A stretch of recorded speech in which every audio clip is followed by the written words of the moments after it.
오늘은 현직 컨설턴트로 근무하고 계시는 전소건님을 게스트로 모셔봤습니다. 자기소개 간단하게 먼저 부탁드립니다. 저는 대한항공에서 6년 정도 근무를 했었고요. BI라고 하는 데이터 시각화 툴을 좀 다루면서 데이터를 좀 알게 됐고, 그 뒤에 이제 카이스트에서 MBA를 통해서 데이터 관련된 전공을 좀 했었고요. 현재는 지금 삼성 KPMG에서 데이터를 비롯한 다양한 컨설팅을 하고 있습니다. 진짜 계속 데이터만 하셨네요.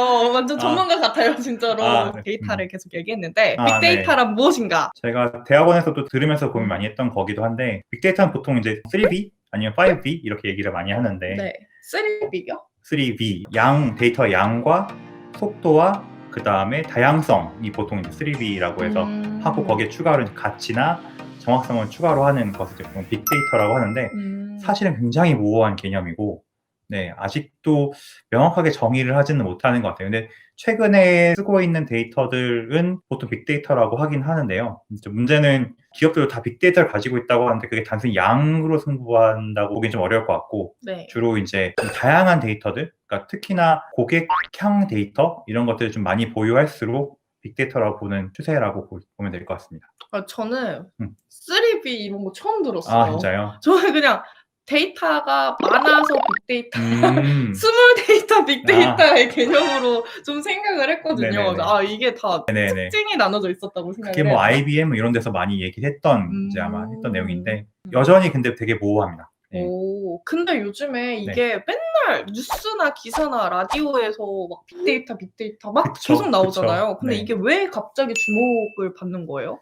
그게 일단은 두 가지 측면에서 있을 것 같은데, 첫 번째는 데이터가 말씀하신 것처럼 많아진 것도 하나가 있을 것 같고, 빅데이터. 내가 말한 빅데이터. 그것도 하나 있을 거고, 다른 하나는 이제 그걸 처리할 수 있는 능력이 생긴 것도 하나 있을 것 같아요. 첫 번째로는 스마트폰이 되게 큽니다. 스마트폰이라는 게 본격화되면서 결과적으로는 정말 다양한 데이터, 양도 엄청 많아졌고요. 왜냐하면 예전에는 기업이 단일 채널로 포스기나 이런 거 생산했다고 하면, 이제는 각각 개인이 보유한 스마트폰이 단순히 그냥 구매 내역뿐만 아니라 뭐 위치 정보라든가 결제 정보라든가 또 다른 다양한 정보들을 되게 제공하게 되면서 그게 하나의 이제 빅데이터를 큰 붐을 일으켰고, 동시에 또 다른 하나는 컴퓨터 성능이 굉장히 좋아졌어요. 그러니까 예전에는 윈도우 95, 윈도우 98 이런 것들은 완전 옛날. 완전 옛날. 그때는 그건 가정용 OS라고 하는 이제 오퍼레이션 시스템이었고, 기업용 서버 시스템이라고 해서 이제 NT 계열이라고 해서 이제 뭐 윈도우 2000 이런 데 있었는데, 윈도우 비스타를 시작으로 해서 이제 아예 그냥 서버용 OS가 가정용 OS가 됐어요. 그러면서 이제 컴퓨터 성능이 굉장히 좋았고, 요새 다 64비트라는 걸 쓰지만 예전엔 가정용 32비트, 기업용은 64비트였는데, 예전에 기업들이 쓰는 정도의 컴퓨터 성능을 모든 사람들이 가지게 되면서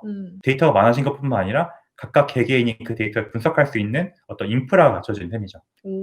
그러면은 우리가 처리할 수 있는 기기를 사람들이 다 가지고 있다. 그리고 데이터가 많아져서 주목을 받는다. 이 두 가지로 정리가 되는 건가요? 네, 맞습니다. 그러면 이 빅데이터 기업에서는 어떻게 활용이 되나요? 기업에서 지금 빅데이터를 주목한 이유는 거의 제가 볼 때 한 가지인 것 같아요. 결국에는 고객에서 좀 더 잘 알고 싶다라는 점일 텐데, 이전의 기업 같은 경우에는 영업사원들이 이제 되게 제한된 영역에서 점주와 얘기를 한다거나 아니면 설문조사를 통해서 그 결과들을 알 수 있었는데, 이제는 그렇지 않아도 되는 생각이 된 거죠. 기업들이 직접 앱을 이제 찾아가지 않고 막 영업사원들이 막 이거 해주세요 이렇게 하지도 않고 자동으로 데이터를 모을 수 있어서 그렇게 되는 건가요? 그래서 요새 최근 들어 앱이 굉장히 많아진 게 그거 중에 하나예요.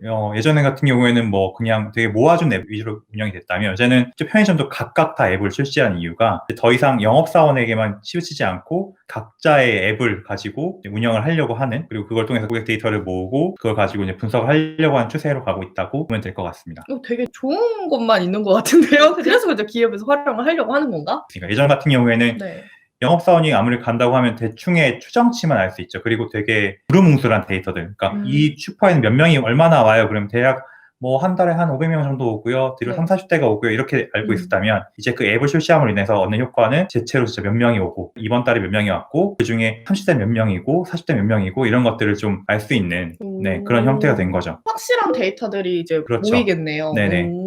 문제는 결국 그거예요. 이제 기업들이 과거의 데이터들을 모은 것들이 있을 거잖아요. 네, 굉장히 네. 많은 데이터들이 있을 텐데 네. 그것들을 빅데이터라고 볼 수 있냐가 제일 큰 문제가 될 거예요. 그게 아마 지금 현재 네. 데이터 사이언티스트들이 되게 고민하는 이유 중에 하나일 거고요. 기업들이 지금 빅데이터 시대가 되면서 굉장히 많은 데이터 사이언티스트를 고용을 했는데 그 결과가 실제로 분석이나 활용으로 이어지지 않고 결국에는 기존 데이터들을 투작업들로 이루어지는 경우가 많이 있다고 들었기 때문에 그게 결국에는 큰 문제입니다. 수작업?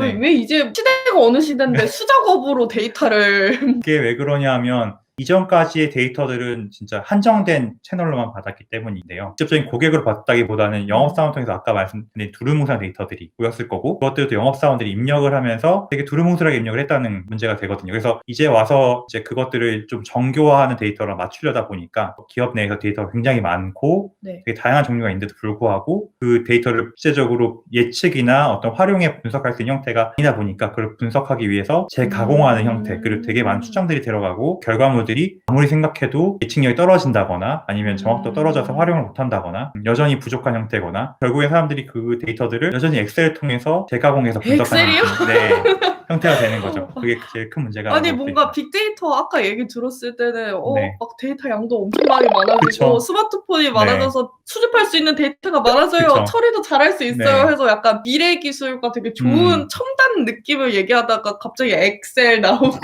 영업사원이 일일이 수작업을 해야 된다는 소리가 나오고 이거 너무 상반된 것 같아요. 그래서 그게 지금 요새의 아마 기업들의 고민일 것 같아요. 그게 결국에는 조만간 있을지도 모르는 어떤 만약에 이게 버블이라고 하면 버블에서 조정까지 갈 수도 있는데 이제까지는 빅데이터라는 걸 하게 된다 아니면 AI를 한다라고 하게 되면 사람들이 그냥 뭔가 좋은 결과가 있을 거야 라고 생각을 하면서 투자를 많이 하고 관심을 많이 가졌다고 하면 이제 좀 있으면 기업에서 약간 회의론들이 나오고 있고 그 회의론들이 결과적으로는 못 참겠다 정말 ROI를 가져와 라고 하는 순간이 되게 되면 정말 실력이 있는 정말 전처리라든가 이런 것들 잘할 수 있는 회사들만 살아남고 일반적인 그냥 뜬구름 잡는 얘기를 했던 AI나 빅데이터 기업들은 순식간에 무너질 수도 있는 거죠. 그러면 현실은 수작업이다?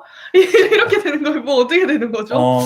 그래서 지금 이제 방향성이 되게 중요한 것 같아요. 그래서 저희 회사에서 나온 리포트들도 있는데 이전에는 그냥 회사들이 분석과 활용에 집중해서 데이터 사이언티스트를 뽑았다고 하면 이제는 그것이 아니라 전반적인 흐름에서 데이터의 수집과 저장과 전처리, 분석, 활용 그 하나의 흐름, 프로세스 측면에서 데이터 활용, 데이터 과학 측면에서 데이터 사이언스에 대한 관점을 다시 재조정하고 거기에 대한 종합적인 솔루션을 가질 때가 된 거라고 봅니다. 그러면은 이거는 이렇게 멋진 빅데이터 기업에서 넣으면은 알고 보니 수작업이고 되게 좀 ROI가 떨어질 수 있다라고 얘기하는 건데 이게 현실이다. 그래서 버블이 꺼질 수도 있다. 약간 이런 느낌인 것 같은데. 그렇죠. 그러면은 기업에서 이걸 왜 해야 되나요? 안 하면 되는 거 아니에요?